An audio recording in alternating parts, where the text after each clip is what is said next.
in the colors of your skin. It's how I hear the stars come brightly. It's how I'm falling in. It's how I'm falling in. It's how I'm falling in. It's how I'm falling in.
again.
Adrift anywhere on it all.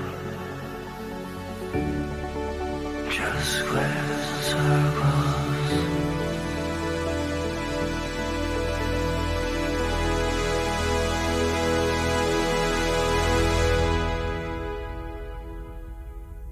All the thoughts and dreams, feelings that I need here.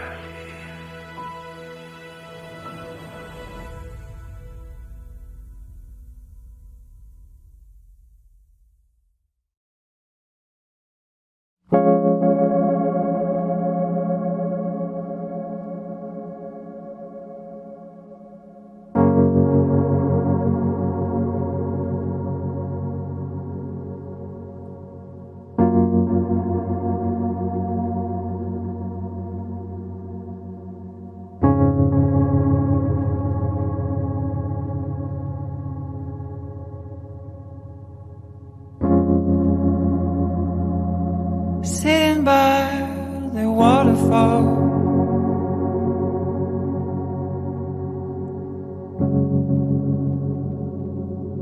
flying with the clouds,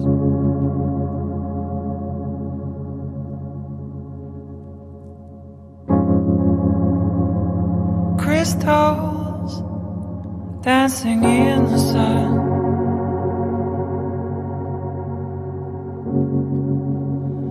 Colors are falling in my eyes.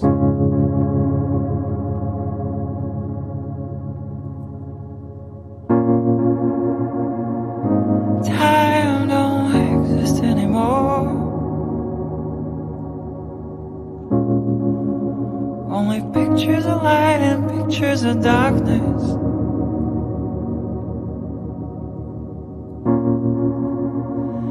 Free like never before.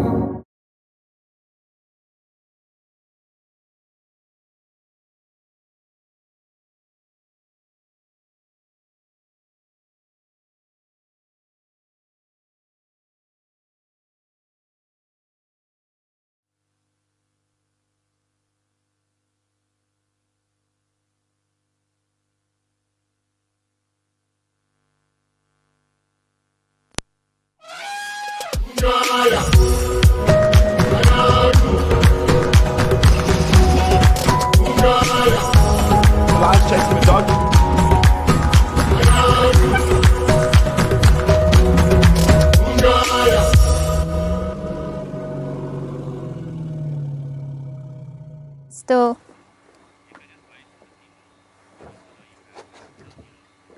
So you can hear me? Cool, sorry guys. Hello and welcome to the flight land in the Barilla Game Reserve. So it's a time for the Animal World Live. Very welcome. My name is Yuka. I'm a Japanese speaking safari guide, came from Tokyo. Been living here around 5 years and have been hosting this Animal World Live with Brent. But as you guys may have noticed, I don't have Brent with me today. So this is my actually first time hosting an Animal World Live by myself. So Brent is a little busy tonight, so that's hence the reason why I'm here alone with this little impala lily plant. Even this plant doesn't have flowers anymore, which is a little sad.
Sorry about the sound. We have a little technical issues with the sound. I'm nervous now. It's my first time ever doing this by myself.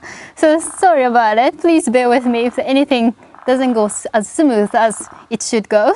Please bear with me. Thank you so much, Andrew and Angie, Linda, Bada, Lisa, Janet. Yes, I can do this. I can do this.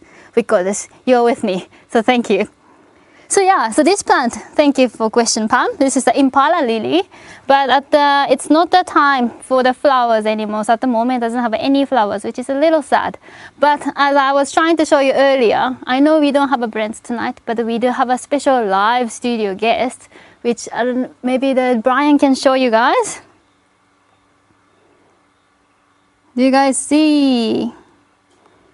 There you go. So this is the fruit eating bird. The little cute little guest there. So we've been busy around here, so maybe we did disturb his sleep a little bit, but it is their nocturnal, so they get active during the night. So I'm sure he will start going out to look for some fruits. They love palm trees, so they might go out, and hopefully he doesn't fly out while we are alive, because that make cause chaos, and hopefully not gonna poop on me. But yeah, so I'm not alone actually. I have a little flute bat, so that makes me feel better, and I have you guys, so that's cool. And hello, thank you so much everybody. Thank you for being there for me. Yeah, so thank you so much for joining us. Oh, perfect. Now you guys can hear me. Thank you very much. We had a little issue, but now it should be all good. Yeah, this week has been very busy. We started off with the cheetah actually in the Risproid.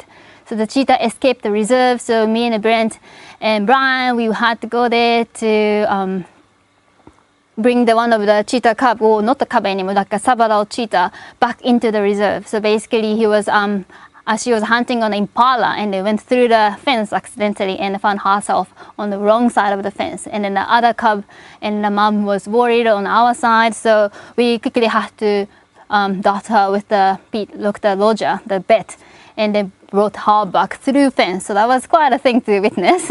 And that happened. And also the battery for the GPS color of the mom was already not working. So we were dirting them. So we also dirted the mother and then took the GPS color off as well. So that exciting happened earlier this week.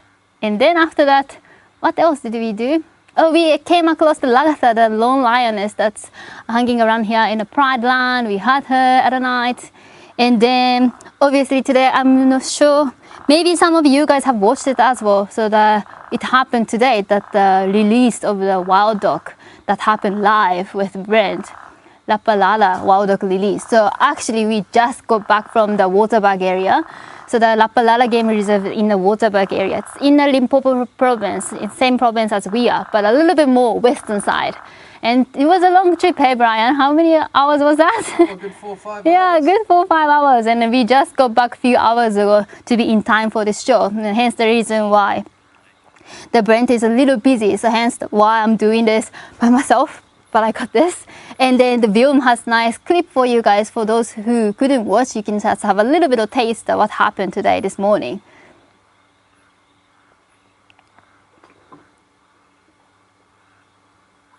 Good morning from a misty Lapalala Wilderness. We are very excited to be here with the team from Lapalala Wilderness and Endangered Wildlife Trust for the release, the live release of the Lapalala pack of dogs. For the last while, the dogs have been used to the impala being dragged into there, and you'll see they might come running up now thinking they're going to get a free meal. You can see the adults coming much closer. Isn't this absolutely riveting? Hopefully they don't manage to steal the impala before it gets to the tree. So this is going to be a little bit different from what they're used to. So let's start moving, Brian. Let's start moving back to the vehicle.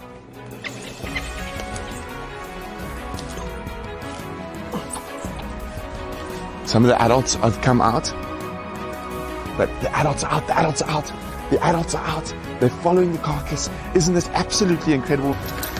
Okay, here we go. So the guys are just fixing that carcass to the tree so the dogs are unable to pull it back into the boma.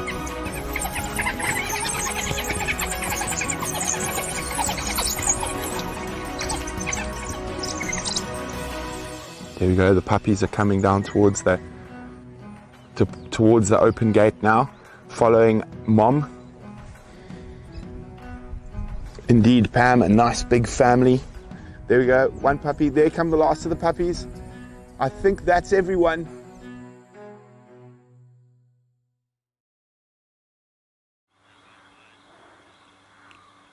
Yeah, so this was a very, very exciting morning.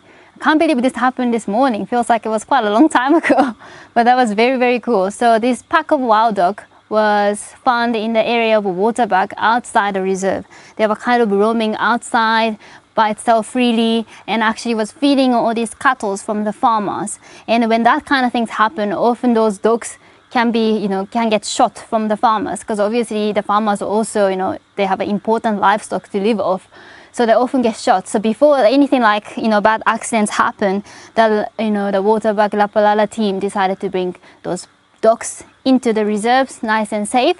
So they were brought into the boma. So when we bring the animals, when they relocate them, you can't just, release those dogs out to the huge reserve. They have to actually get used to the environment first so that they don't also show the homing behavior. So the homing behavior is sometimes they instinctively try to go back to where they are feeding on the cattle. So obviously we don't want the dogs are very good at going through fences. They can sometimes just use the warthog hose. It's going underneath the fence and then just easily can go out. They can just go wherever they want. So we didn't want that to happen. So that's why we made sure had a good few months in the boma, little fenced area inside the reserve so that those dogs can get used to the environment.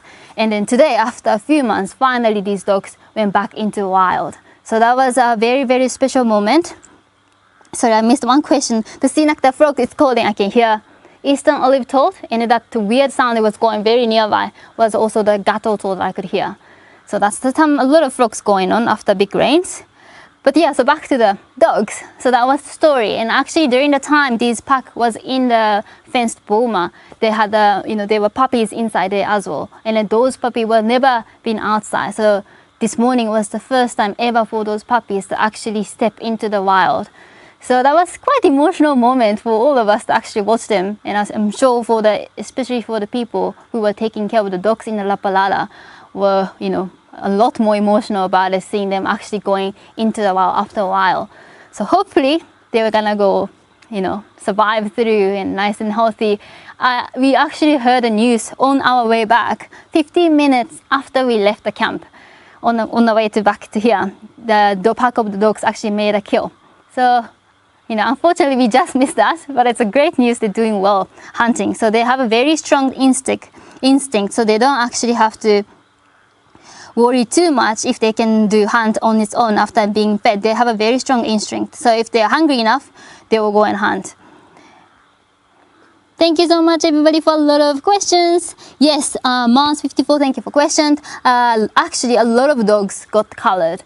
So 10 adults, I think there was lots of adults, and then all the 10 adult dogs got the color. So that actually helps a lot as well. So in case they go out of the reserve again, and then was feeding on the cattle, it will most likely not gonna get shot so easily if there has a color, because then people will also realize and maybe they will think that we should contact the reserve. So actually having color helps, and also obviously to observe where they go. So the color will send sometimes to the satellite cell phone signal, and people can track where they are. Oh, thank you so much, Mary, for wild. Thank you. So yeah, the color does actually do a big role in keeping the track of where they are, if they are healthy. So that is the reason why they have lots of color on them. And yeah, it's not cheap, but it is really worth it to make sure the safety of the dogs. And all the money that you guys raised by watching it, the portion of it will also go directly to the dogs, also to support ongoing research of making sure that they are safe. So thank you so much for those who joined us this morning. That was a very cool morning. So I have to catch up with all these questions. Yeah, then also like the ecological role, the CNAC, that's actually a good point. So the Rapalala Game Reserve actually had a very high density of the prey, especially the impalas. So instead of just cutting impalas, actually having wild dog in the reserve will also help the controlling the population of the prey species, because they do smash a lot of place. If you could have the opportunity to watch them in the wild, they do hunt a lot. So I'm sure they're gonna eat lots of impalas, hopefully, and then making the balance more sustainable in the reserve. So yeah, they do play a big role as well. And yeah, so Alice, thank you for questions. How many wild dogs are free in nature? So in the Kruger National Park, at the moment we are estimating around like 500 dogs, in the wild, and the number in South Africa is actually growing compared to the other places. So thanks to all the effort from the EWT, the Endangered Wildlife Trust, so the number is becoming stable, but there's always a risk of rabies and canine distempers, or confrontation with the farmers. There's a lot of habitat loss. There's a lot of things, so we have to keep the eyes out on it. But yeah, so that was that, and then now we shall move on to the next segment, which is the live cam. So we can ask Wium to show some videos. I wonder what he chose. This is actually the one I chose. So me and Babu go through all this live cam as well. And then normally me and Wium choose for Brent to watch it. But this time I'm actually also watching this. Yeah, this is the red-billed quillias. It's kind of similar it's a similar family to the sparrows. It's a little bird. And then in the dry season, in the winter, they make huge flock. Sometimes it can be even bigger than, like 2 million birds can all be together in one flock. And when they fly, they make such an insane sound. Just imagine all these little birds flying off. The sound is very epic. So if you come to safari in South Africa, maybe in the winter time, maybe you will get a chance to see these guys. And especially if you come across the nesting site, you can't even hear talking each other. If you have a friends there, because the sound from the nest is very, very loud. But at the moment, they're just enjoying a little, water bathing and drinking some sips from the water. So yeah, it's very cool bird to watch. Unfortunately, in some areas, because they can make huge flock, they are recognized as a pest as well. But in the nature, it's just really amazing to see. Thank you so much, Alice. Thank you for all these, warm comments. I am feeling a little lonely doing this alone, but I'm really happy to see all your comments. Appreciate it. And yeah, so thank you for questions. So we do educate the farmers, and then also ask them if you see them, instead of just shooting them or trying to get rid of it, they can also contact the reserve or EWT, so that the organization can actually make a move to capture the dogs. And of course, they will do that on their cost, so the farmers don't have to pay for that. So that's how we are trying to make it work, to avoid wildlife-human confrontation.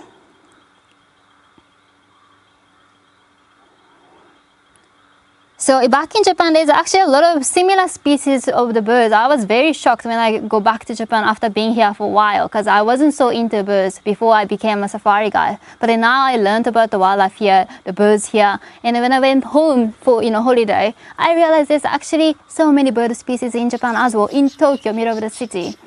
So quite a few species, like obviously we also have doves, but also we have like egrets, we have kingfisher in Tokyo. So I was very, very shocked how much wildlife we have. Thank you so much, Annie. Thank you, Grumpy Old Man. I really appreciate your comment. But yeah, let's go on to the next live cam video. Ooh, impalas. I wonder, is this the one I chose? I can't actually remember anymore. Feel like it was a long time ago. All these impalas coming along, having some sips. I'm sure it was probably like hot day. You can see all of them are drinking. Making a nice circle.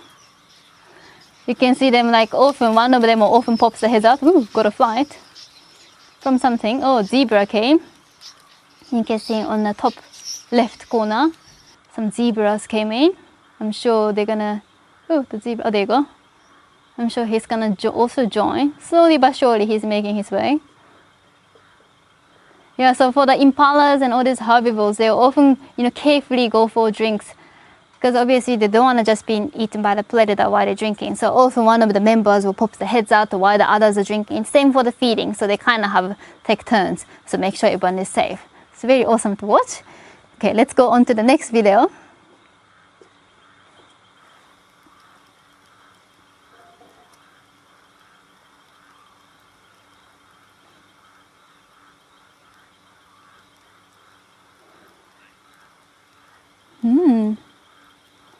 I don't think this is the one I chose.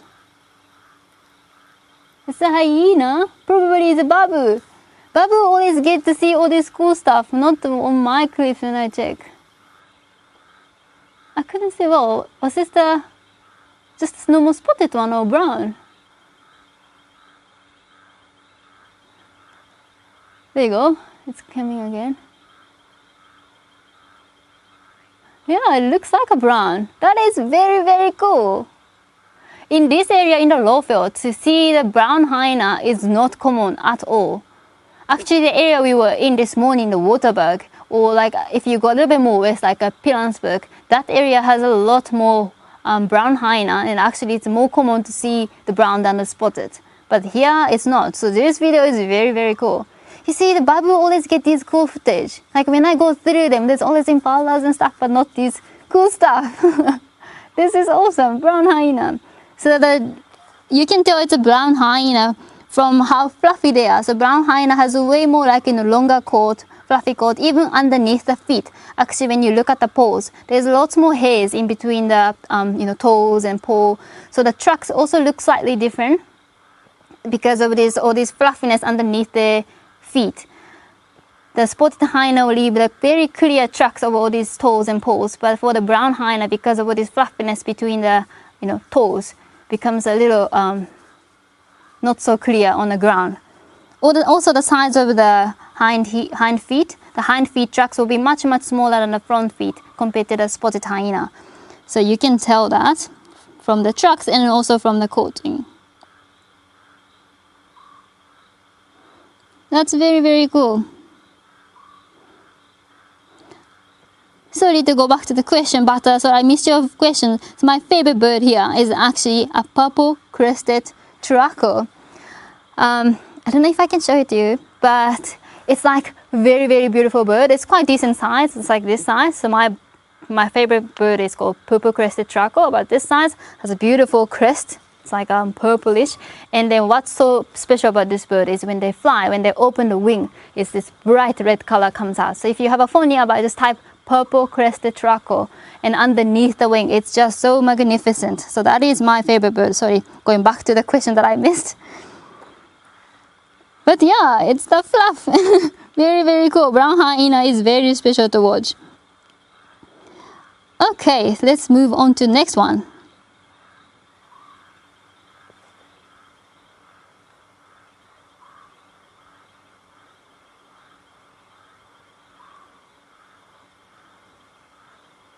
Ooh, it's the rhinos. It looks like all white rhinos. This big male is just resting on the ground, and the female on the calf came along.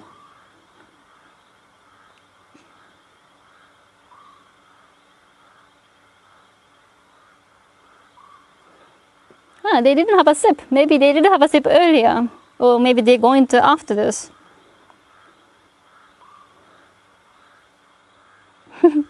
He just didn't care about them, the members going past. He was just, I'm just resting. So he kept sitting there. Ooh, the YouTube doing funny stuff again. Let me just close this.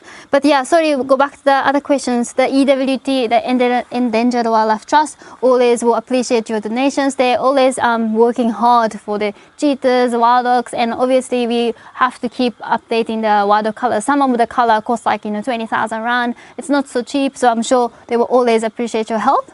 So you can contact to Wildlife Trust and Endangered Wildlife Trust. when the purple crested charcoal, they can be found maybe nearby like a river line. They like, instead of all this dry area, they're more kind of in the thicket, thick stuff. So if you have a big river line going through, maybe there is a chance seeing them. And is there more videos to come, Bim? Let's go to the next one.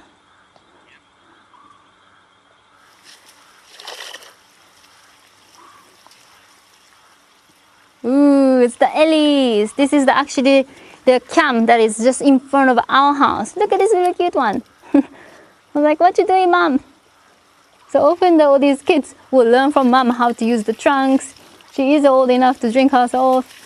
Start feeding all these branches. Got a little traffic jam there. Mom is like just so busy drinking water, squishing her child underneath. The elephants are very, very special to watch. Oh, there you go. So there is a link for the EWT now, in case you guys need it. This is very awesome. This happens right in front of our house. So we are very, very lucky where we are at the moment. Yeah, look at these guys. Especially when it's hot, really, our water hole is occupied by elephants. You will see them like constantly, especially when it's hot. At the beginning, we were mostly seeing the bulls, but actually recently we started seeing more herds coming in to our water hole as well. So it's a very good spot to actually look for elephants if you want to see them. So that's very cool. Yeah, we can't have video clips without Ellies. We have to. I know we call it Pride Land, but it's almost like, elephants land as well. There's so many elephants. It's a great place to see the elephants, this Pride Land. Okay, is there more, Bim? Okay, yeah, boy, let's go. Woo, look at this. Did you guys see? Did you guys miss it? I'm sure maybe another member will also go past you in the background as well. There you go. Jump. Whee! Did you see the nice reflection on the water as well? So this is also the elephant's camp, which is in front of our house. And impala was drinking water, and when they want to cross, they just jump over the water. The impala is actually very, very agile. They can jump like 2 meters very easily, going on like this. So when you are running away, when the impalas are running away from the wild dogs and things like that, it's very quite a thing to watch. They often jump very, very cool with all these black mark on the feet. It's called metatarsal gland. Oh, there you go. There are more clips. There's baboons, bobbians coming in. Oh, maybe that little guy has an injury on the arm. Look at how he's walking. He's not touching, the right arm is not touching the floor. Maybe he has sore. Yo, there's a lot more member coming through. Ooh, look at that one. The female has a baby. Ooh, almost fall off. So the funny thing, the cute thing is that all these baby baboons, when they are very, very little, they will often be carried on the stomach. And then as they get older, when they are old enough, actually these baby baboons start lying on the mom's back. So they start from the stomach, hanging on them, and then actually start riding the mom from the back. So it's very cute to watch. They are, I don't know, we are like baboons, or baboons are like human, but they are very, very funny animals to watch. They do like human stuff as well. They do, do the, what's the name? The grooming each other, and then touch their face each other, and then sometimes even put the fingers into someone else's noses. It's very, very fun to watch. They can be very vicious. So if you are driving, like self-driving a Kruger and things like that, you have to be a little careful. I have seen the video like baboons actually going through the window into the driver's seat. So it can be a little dangerous. And they have a very, very big canine. It's almost as big as lions. So you have to be aware of that. But otherwise, they are very, very funny to watch. I love watching baboons because it's just they're always busy with something. They're doing something. And then I got Pleasant. And if you have more videos, you can go to the next one. Yes, the baboons can also play in the water, especially if it's hot. They will play around. Ooh, look at this. This is cheetah. This is impy. Oh, magnificent.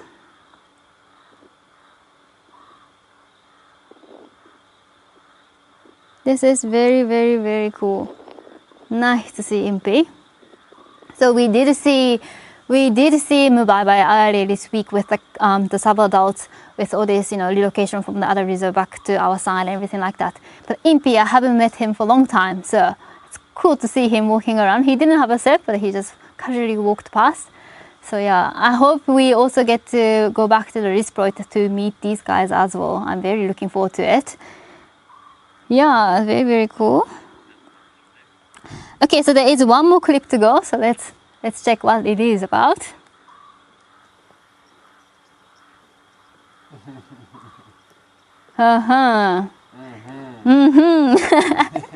So this was hectic morning that me and Brian had, I don't know. So this is actually happened while I'm doing a Japanese virtual safari for the Japanese guests in Japan. And what happened there was because suddenly the signal went down there, so we had to move, but then car didn't start.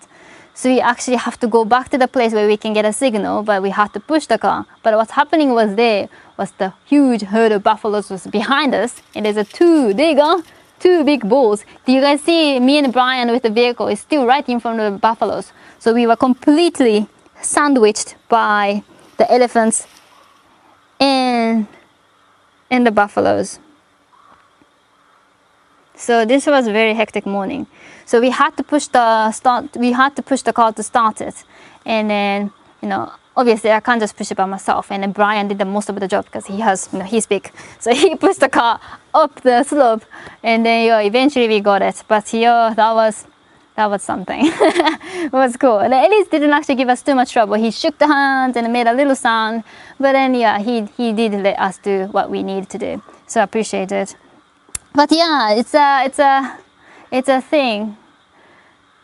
It's a thing happen often in the bush. Unfortunately, it doesn't always. There's always accidents happens, and it's part of the experience as well. So the Japanese guests actually did enjoy watching us pushing the car. So it's cool. So at the moment, how much water? Thank you for Ian for the question. At the moment, there's a lot of water.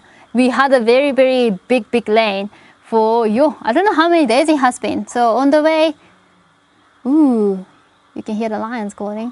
But yeah, we had a big lanes for like a few days now. It has been very, very cloudy and then drizzly, and then had a proper lane. And actually, there's a leak in my room. So my room is also full of water, and then the pond is also full of water. So there is plenty of water at the moment in the field, which is great. I know, Grumpy Old Man, I was also asking for elephant to push us. Me and Brian was just talking, like, instead of giving us all these shakes, he could have just helped to push it. I'm sure it's an easy job for them than we try our best to push the car. So that would have been cool, but yeah, he wasn't cooperating that much with us. I know, that would have helped a lot. Maybe next time. I'm sure this kind of thing will happen again. Hopefully not, but happen again probably. So then we can ask for help from the elephants. But yeah, I think that was all it. I'm sure Biomen and Babu is on the case to fix the car, because I have tomorrow morning virtual drive as well for the Japanese people. So hopefully car is sorted. We don't have to push it. But it's fun, hey? Sometimes, it's a good exercise as well in the bush. So yeah, we'll see how it goes. How long does it take to get it to rescue point? That time it took quite a lot. Maybe like 10 minutes, I think. I don't know. So the issue was because there was no signal. If there was a signal, I could just go off the vehicle and talk about stuff. But there was no signal and the car wasn't running. So maybe it took us like 10 minutes to actually go back to A. But we always do make a plan. So yeah, it did work out eventually. Yeah, it's a fun time. And then what's next in our list?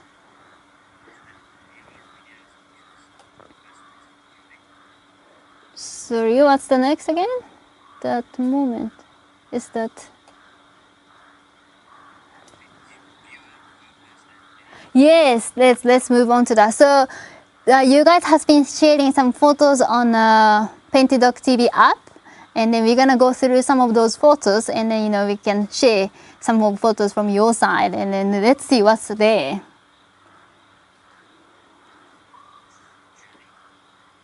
So this picture is from Julie. Thank you, Julie, for sharing your lovely photo.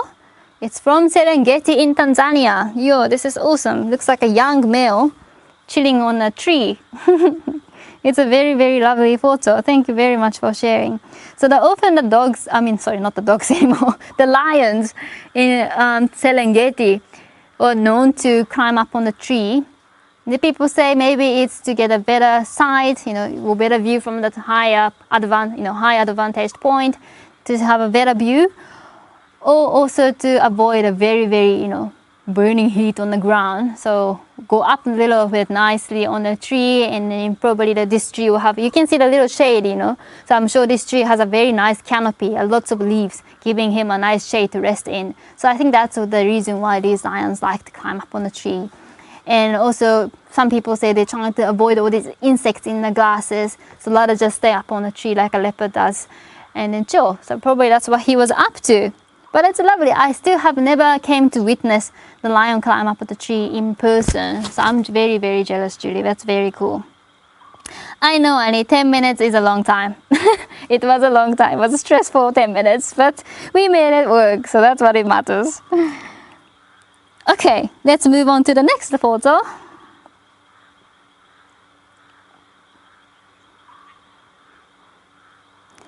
Ooh, thank you, Binti, for sharing the photo. This is the dwarf mongoose, says business managers.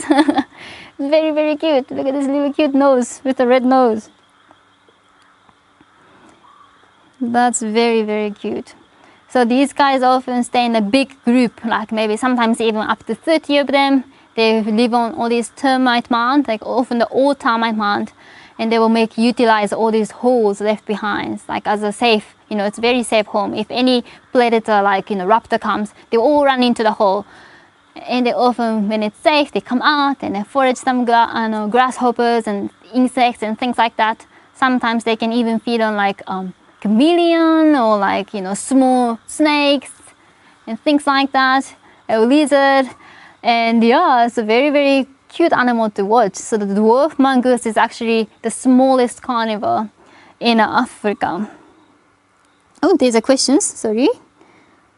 So how do we get all these careers as a safari guide? So for me, I became to be a safari guide thanks to eco training. So I became to know about the eco training course from the other guide who also did the eco training course, and I joined for the year-long course, which will give you all this knowledge and a qualification, if you pass the exam, qualification that you need to become a safari guide. And then yeah, so I did a year-long course. I did a 6 months part of studying, and if you pass the exam, you can move on to the practical session, which is going to be allocated to the actual commercial lodges, and you get to have an experience working in the reserve actually with the guests. So it's very well planned course that will give you a perfect knowledge and also the experience for you to actually start your career. So as an international, it is not easy. I can't lie about it. It's much more harder than the South Africans to actually become a safari guide, but it's totally possible if you keep trying. And I'm gonna also keep trying as well to stay as a safari guide. So yeah, it is very exciting, and eco training is one of the best ways to start and to have that first opportunity to start your career. So that's a lot of guides start using all these training providers. And is there more photos to come? I think. Should we move on? Yes, so eco training is a the training provider to become a safari guide. Ooh, look at this lovely photo. Beautiful sunset. Yeah, I really, really love Mpumalanga nail sprays. Lolene, thank you so much for sharing your lovely photo. So this was taken in Nelspruit, which is just south of us from the Hoedspruit. Very nice. Yeah, sun and the stars, and that's like one of my very favorite things in Africa. When I moved here, I was really shocked by how huge the sun is. Like when you see the sun in Tokyo, I'm like, oh, sun. But when you see sun here, I'm like, wow, that's the sun. It's much, much bigger. I don't know, maybe because there's nothing really else in the background that makes it look much bigger, but it really does look way bigger than how it is look like in Tokyo. So yeah, it's one of the favorite things also for my Japanese guest experience, the difference of the stars. You don't really see, like the stars. You can't really see the stars in Tokyo because there's too much light pollution. So the stars and the sun is my favorite thing in Africa. I'm sure that's same for you guys as well. Okay, so one more photo to go through. Let's go. Ooh, there's a lion roaring very nicely. Wow, this is magnificent. Cookie Bee, this is amazing. Oh, it's in Kalahari Desert. I have never been there before. This is very cool. I'm very jealous. This is such a cool place to sleep. It looks like, it's not like you're sleeping on the ground as well. You like have a proper bed. This is amazing. I love to go. Yeah, so this, to me personally, there's still a lot of places for me to actually visit in Africa. You know, as I'm in Africa, I want to travel around, even within the country. I have been in South Africa for 5 years now, but to be honest, I haven't traveled much in the country yet. So there's still a lot more place to visit, like, you know, KwaZulu-Natal, I have never been, or this Kalahari side, I still have never been. So there's still a lot more to, you know, explore. So I'm excited. I want to do that as soon as, you know, when we can do that. It's a lot, you know, at the moment, it's not too easy to travel at the moment.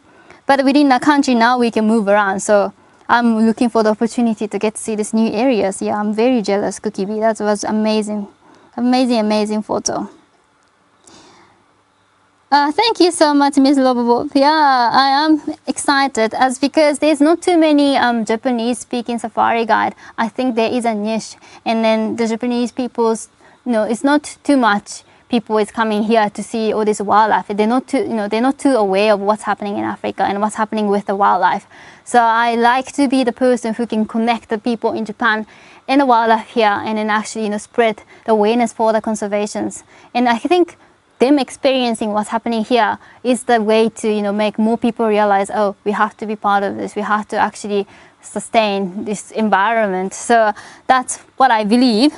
And then I will have to keep doing what I'm doing. So yeah, that's the plan for me. Thank you so much for your comments. And yeah, that's the thing here. At the moment, I also have to save up a little bit to be able to travel around.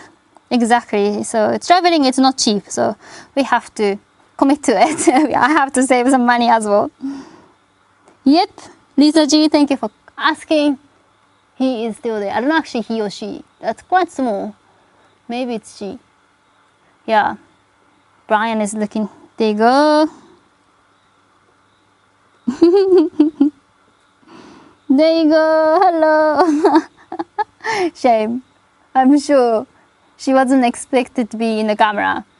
We're like totally invading her privacy. But that makes me feel a little bit better. I'm not alone. I have you guys in the bat, so we can do this. Thank you very much, Miss Love. Yeah, I am getting better. I'm doing my best, so I'm sure I'll be better and better as I go. Thank you so much, Ali.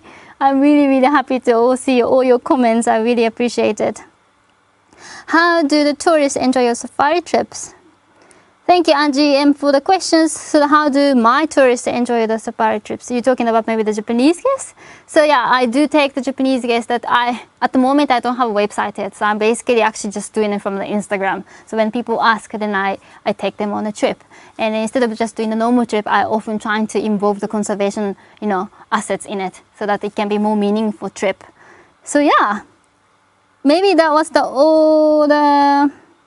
Are you getting requests for personal safaris when the Japanese start?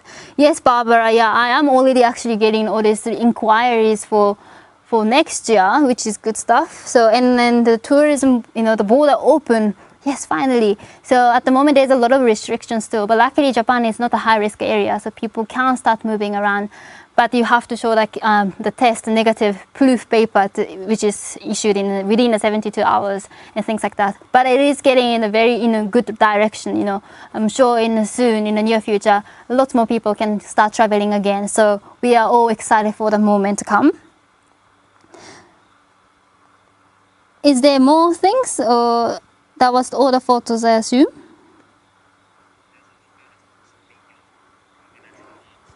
Yes. Okay, so let's move on to the next. So the Brent told me that I can choose the theme for tonight as I'm hosting by myself. So I was like, yeah, theme, what should I do? And then the lion is my favorite animal. So I thought maybe the lion can be theme. And I just want to share one of the most favorite sighting I had with the lions with you guys. We have some video to show you guys. I'm sure Bill will put on now.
Yeah, did you guys also came to witness this moment? That was so special for me.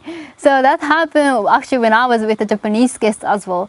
And then, they were first time in Africa, first time seeing the wild animals, first time seeing the wild lion, and then this happened. So they were like completely overwhelmed. I was also overwhelmed. So how happened was like old, not that old actually, they're very, very big, healthy buffalo, which we call it dagger boy, that lone buffalo, started walking into the river line. And it was very dry at the time, but there was a few, pool at the still left, some water pool left in the river. And probably he was heading to drink some water. But unfortunately, Pride of Lion was having a nice nap in front of the water pond with all this nice shade from the tree. So it was in the shade. So probably the buffalo couldn't see the Pride too well, and then he walked straight into them. And obviously the lions realized and put heads up. And I'm like, ooh, there's a meal coming. And then started, making a stalking mode. And then what was amazing about them was they were like almost synchronized, and like the female went, around from behind the bush, and then a few young males stay on this side to, sandwich this buffalo. And unfortunately they missed it, so they had to all run after this buffalo. So that was a lot more, lots of commotions. And then eventually they took down this buffalo. And then when you see the kill, the moment of the kill, it is actually really something to, watch. It's not as easy to watch, because this buffalo was suffering a long time as well, making such a sound. But at the same time, lion also have to eat. But then what cool was, the elephant herd also came in, and elephants tend to not to like all these kind of commotions. If there was a lion, often elephants choose to chase them away. But then the lions didn't want to give up on the meal, so they were kind of having a standoff. And eventually elephants go over, start drinking the water in front of the lions on the hill and things like that. So it was a 3 out of big 5 in one shot. And they were all doing the amazing stuff. And so that was very cool. And yeah, very, very special moment to witness. I think to see the animals hunting, that might happen quite a lot. But to see the moment of the success kill is quite rare. So that was very, very amazing moment. My guest was very overwhelmed, shame. But that was something definitely to remember. I hope something like this will happen again. But yeah, that was very, very special. And should we move on to the next? William? Okay, so sorry guys that we couldn't actually show you guys the full Dog Den diaries, but we do also have a little bit of footage to show you guys so it will be available on Patrons later, but for now we can share a little bit just to give you some taste of what's happening on the Dog Den diaries.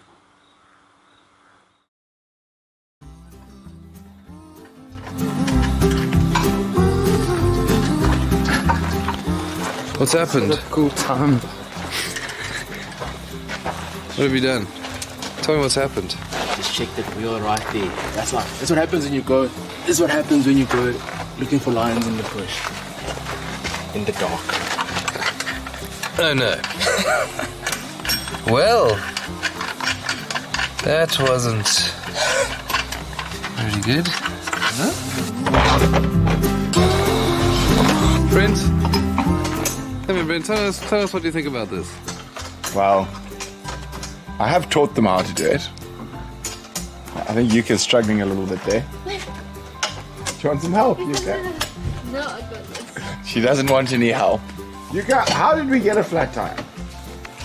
Because we were off-roading for this lion. Who was driving? Me. But there was a hectic off-roading.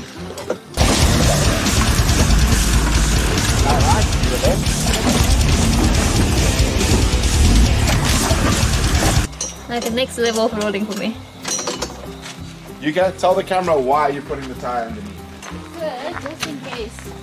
It's Jack. Happened something to it. And then it was out of fault on this. Then on your little legs. Exactly. There you have it. Okay.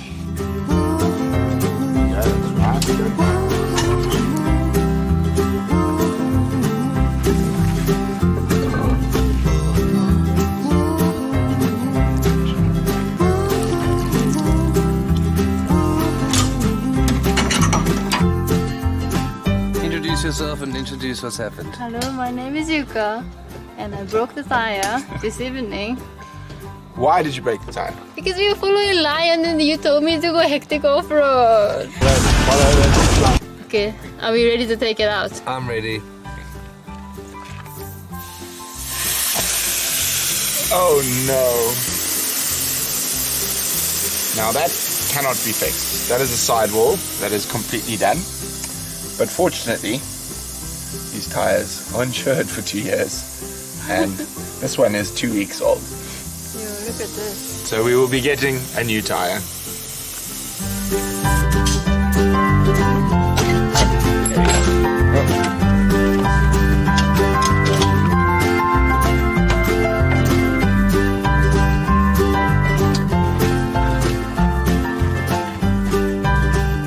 Ta-da!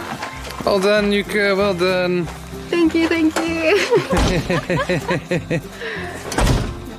Made possible by LED lenser. Making the day night. Sorry, making the night day. Oh yeah. And this. Escaped. I have to pocket it under.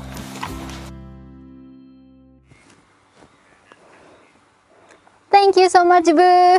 But yes, this happened in the night. Was I wearing flip-flop? Sorry guys, I actually didn't even notice that I was wearing flip-flop. So how this happened was we suddenly heard the lion rolling, you know, the male lion was roaring very loudly near the house. So we thought we have to get out to see this. So we quickly ran out. So that's the probably reason why I was in a flip-flop. I wasn't that prepared.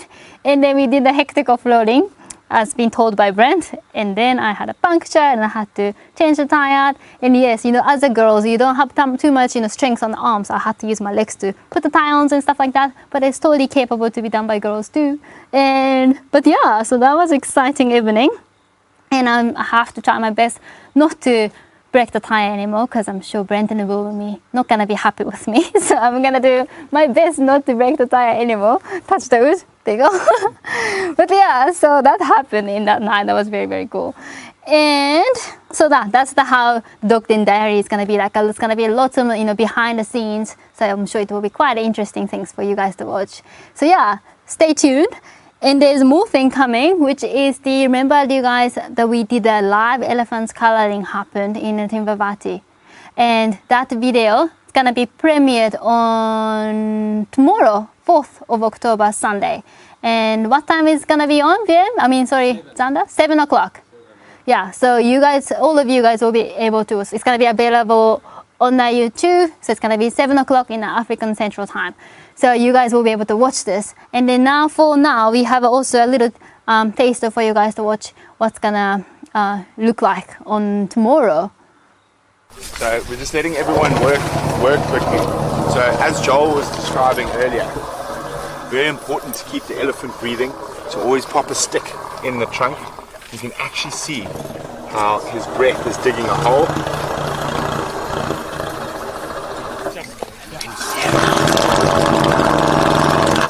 Absolutely amazing. Okay, let's go have a look here. Come have a look what Joel's doing here at the yard. So you can see.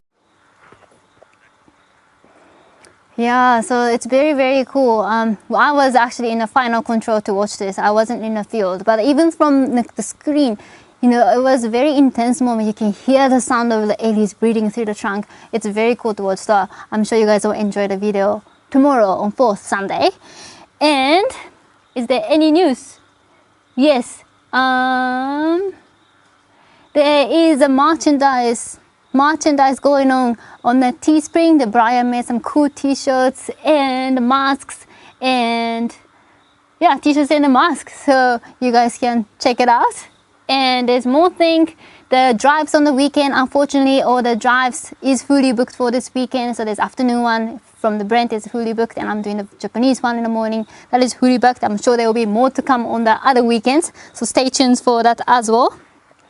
And is there any other news? I think that's all the news that I must tell you. Yeah. And if you haven't downloaded the app, please download the Painted Dog TV app. I also have downloaded. So yeah, check that out as well. And obviously, thank you so much to all of you guys watching me now tonight. And thank you so much for the Strengbach family in the Blaubank Ritzbreut. And thank you so much to the Prideland Anton family and Super Chat sponsors. And there's a lot of people that we have to thank. And the eco training, obviously, and all these lit Lensa lights that made us possible to do this. And thank you, massive thank you to you guys, to all the Patreons supporting us all the time. We can't do this without you guys, so we always appreciate, and a big thank you from all of our Painted Dog team members. And hopefully we will get to see you on the next time. Thank you guys.